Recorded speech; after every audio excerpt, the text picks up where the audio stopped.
Hey girlies.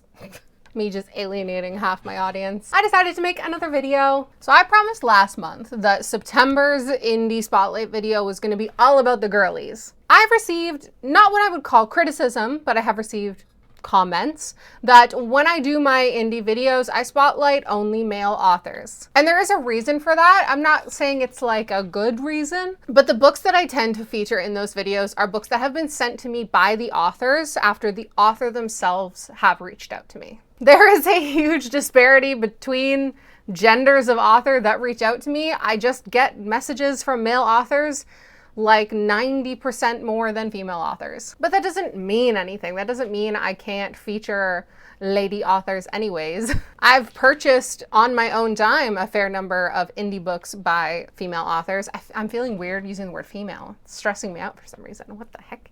I'm in a weird place because I feel weird making this like hyper gendered video, but I'm featuring authors who identify as female and have indie published books. I'm not saying these books are for women only, and I'm not saying that the books by male authors are for men only. Please don't come for me in the comments. I'm just trying to get ahead of it, okay? So I've selected 6 indie books to show you guys today. I have read a couple of these already, and one of them I'm reading right now. So it's a little different from my normal indie videos where I'm like, this is what I'm reading in September. These are just the books that I'm featuring because of the specific theme of this video.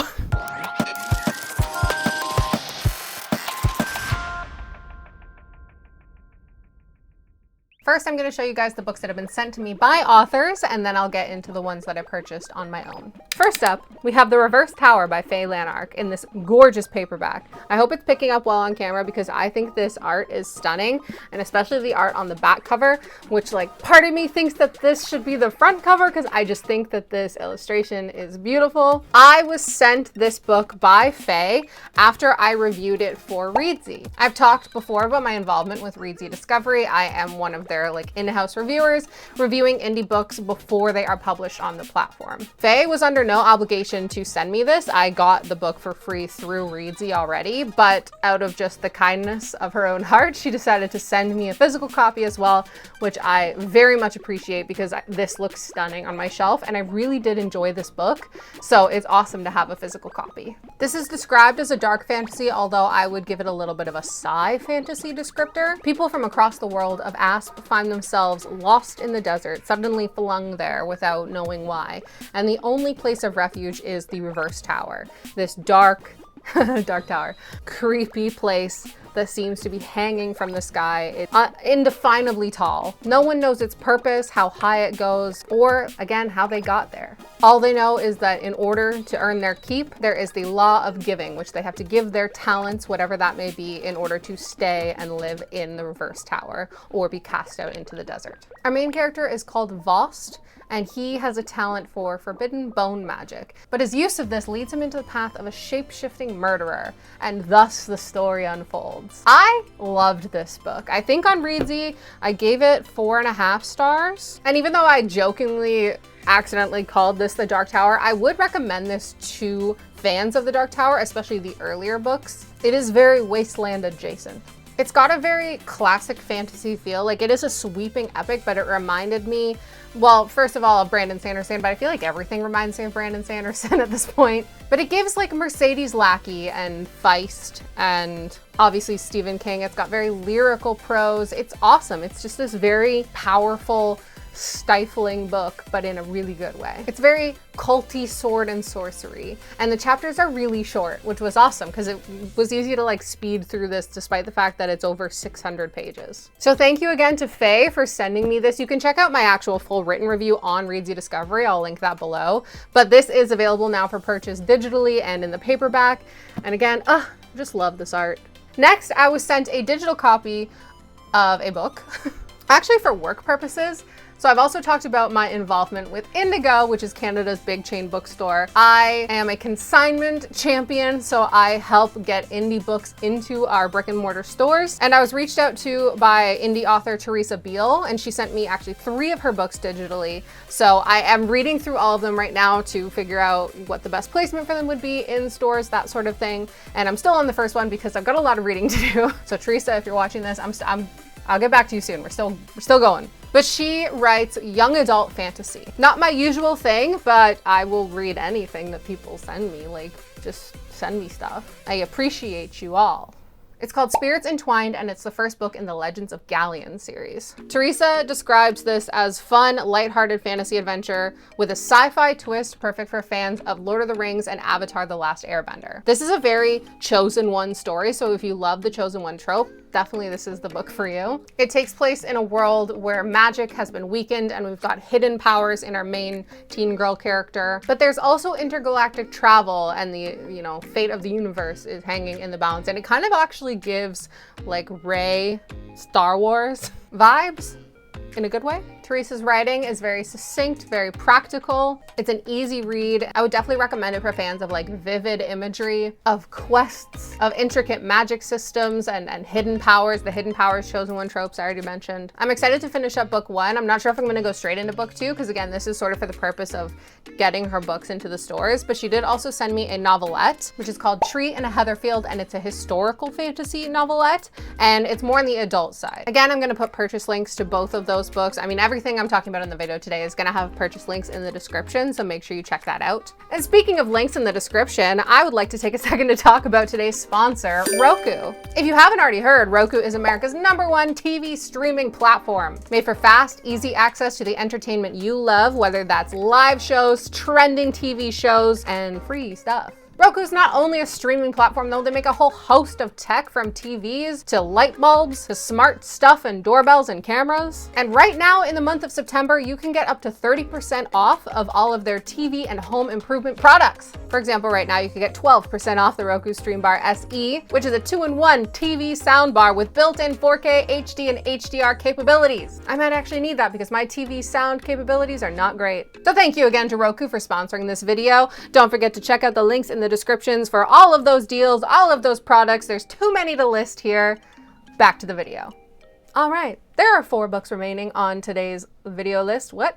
I have 4 more books to talk about. And I'm just kind of like looking at all the books I have here, and they're all the same color scheme. I'll show them all at the end, but this is weird. They look nice together. The next one I want to talk about, I've actually already talked about on the channel before, but I loved it so much we're going to talk about it again.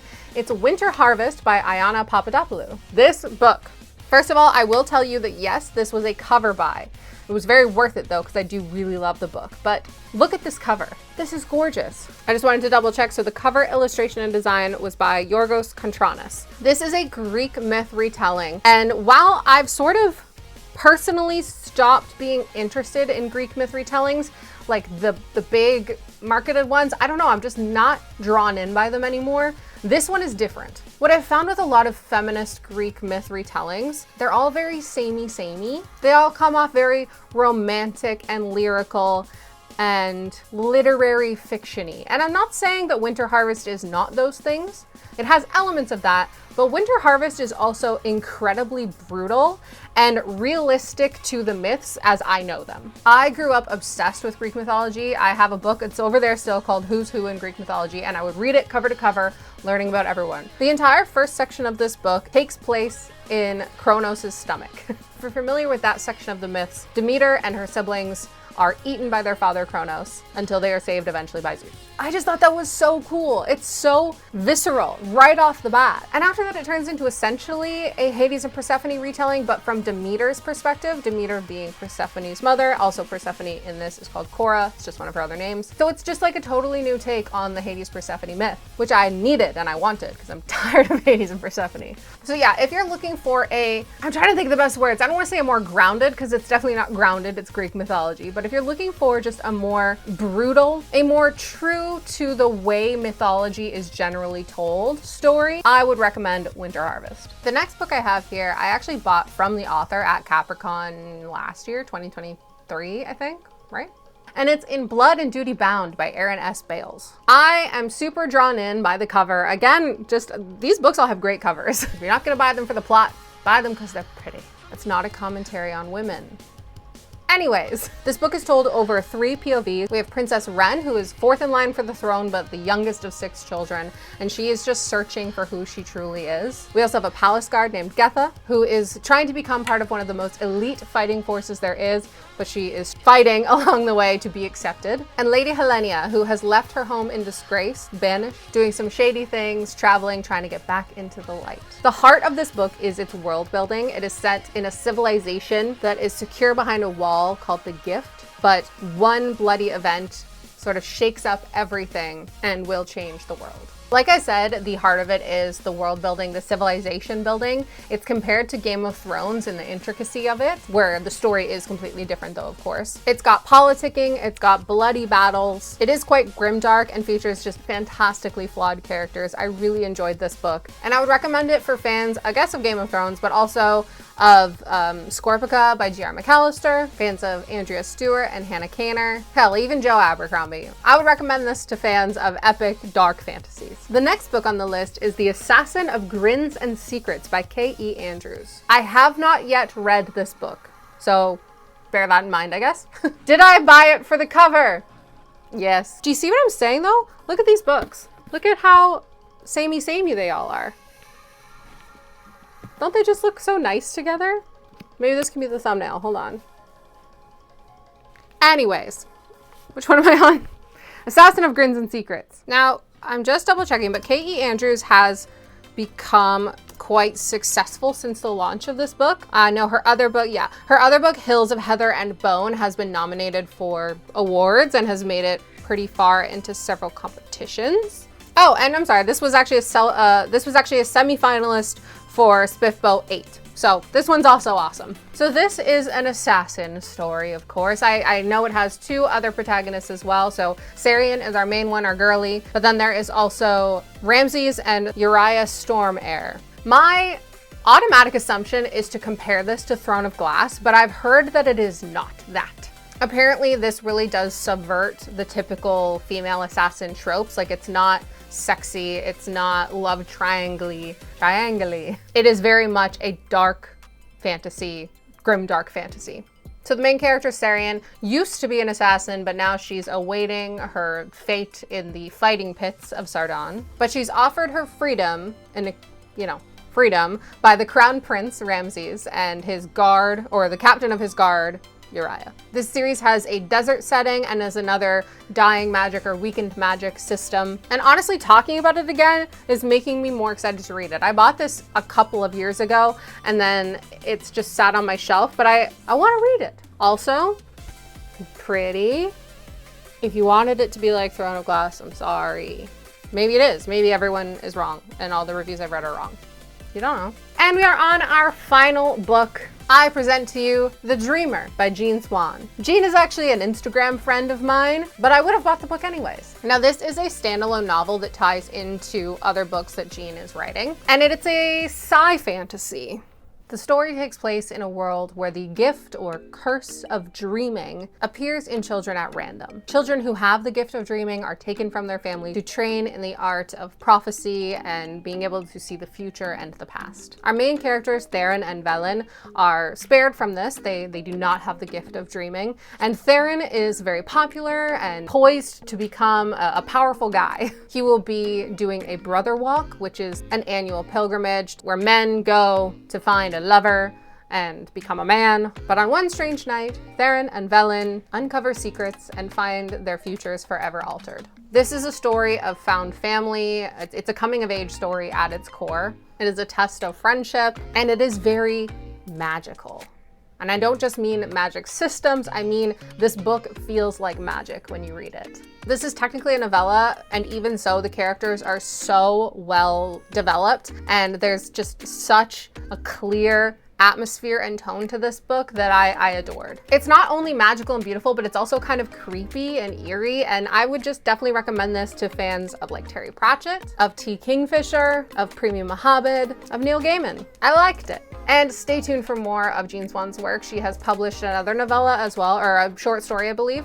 And then the Book of Origins is the debut novel in this world that's going to be coming out soon. That's all the books that I have to talk about today. I really wanted to talk about T. Kingfisher on this list because technically she has self-published a lot of books, but it felt a little unfair. I'm supposed to be spotlighting authors you haven't heard of, and you've heard of T. Kingfisher. Actually, what I was struggling with when I was picking books for this list is that a lot of the female written indie books have been picked up. Like the ones that I've read, they've been picked up. Like I wanted to talk about Can't Spell Treason Without T by Rebecca Thorne. That's picked up by Bramble. It's got those teal sprayed edges now. I don't know. And then a lot of everything else is romantasy or romance, and I'm not a fan of those things. So maybe that's another reason why most of the indie books I spotlight are by male authors. We're getting into weird territory here because obviously women can write other things other than romance. Don't worry, they can. I promise you they can. But do they reach out to me and send me their books? No. Well, not to end on a note that we have to unpack a lot, but that's where we're going to end this video. Thank you again to today's sponsor, Roku. Don't forget to check out those links in the descriptions, and I have put purchase links to all of the books I talked about today into the description as well. Go check those out. And again, before I go, don't forget to like and subscribe and ring the bell icon so you know when I upload new videos. I upload 2 days a week. I love you guys. Goodbye.